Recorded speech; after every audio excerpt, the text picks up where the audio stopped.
ఒక రాష్ట్రం విడిపోయిన తర్వాత ఇంకొక రాష్ట్రాన్ని నిర్మించుకోవాలంటే అది మహాయజ్ఞం లాంటిది.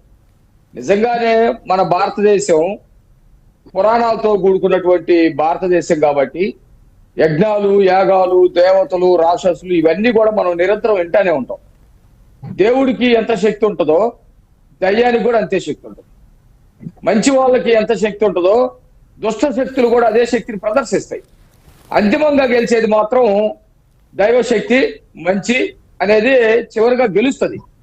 ఇక్కడ కూడా చంద్రబాబు నాయుడు గారు ఈ రాష్ట్రానికి ప్రజల యొక్క భవిష్యత్తును దృష్టిలో పెట్టుకొని రాజ్యాంగ విలువలకి లోబడి అభివృద్ధి అవ్వాలనేది కాంక్షించి ప్రజల యొక్క భవిష్యత్తు బాగుండాలని ఆకాంక్షించి చంద్రబాబు నాయుడు గారు ఒక రాజధాని నిర్మించాడు. ఇవన్నీ కూడా నేను చెప్పినటువంటి చట్టానికి లోబడి ఆయన వ్యక్తిగతంగానో ఆయన వ్యక్తిగా ప్రయోజనం పొందడం కోసం ఎవరి మీదో కక్షతోటో ఇంకెవరి మీదో ప్రేమతోటో నిర్మించింది కాదు రాజధాని. ప్రజల యొక్క భవిష్యత్ అది, రాష్ట్రం యొక్క అభివృద్ధి. జగన్మోహన్ రెడ్డి అధికారంలోకి రావటానికి అనేకమైనటువంటి అబద్ధాలు, ఆయనకి రాజ్యకాంక్ష ఉంది. తండ్రి చాటున అడ్డు పెట్టుకున్నటువంటి సంపాదించుకున్నటువంటి లక్షల కోట్ల రూపాయల ధనం ఉంది. దీంతో అధికారాన్ని చేపట్టుకోవాలనుకున్నాడు.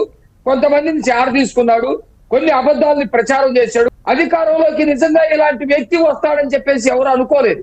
ఈ భారతదేశ చరిత్రలో ఇంకా కనుక చూసుకుంటే ప్రపంచ చరిత్రలో ఒక విధ్వంసకారుడు అసెంబ్లీలోకి ప్రవేశిస్తే తన విధ్వంస తత్వాన్ని అక్కడ నిరూపిస్తాడని, తన విధ్వంసకరమైనటువంటి పనుల్ని అమలు చేస్తాడని నిరూపించినటువంటి చరిత్ర జగన్మోహన్ రెడ్డికి. బైబిల్లో కూడా ఉంటది, యెహోవా దేవుడు ఉంటాడు, సైతాన్ ఉంటది. సీటు కోసం పోటీ పడింది, ఆ సీటు రాకపోతే సైతాను విధ్వంసం చేసుకుంటా వెళ్తుంది.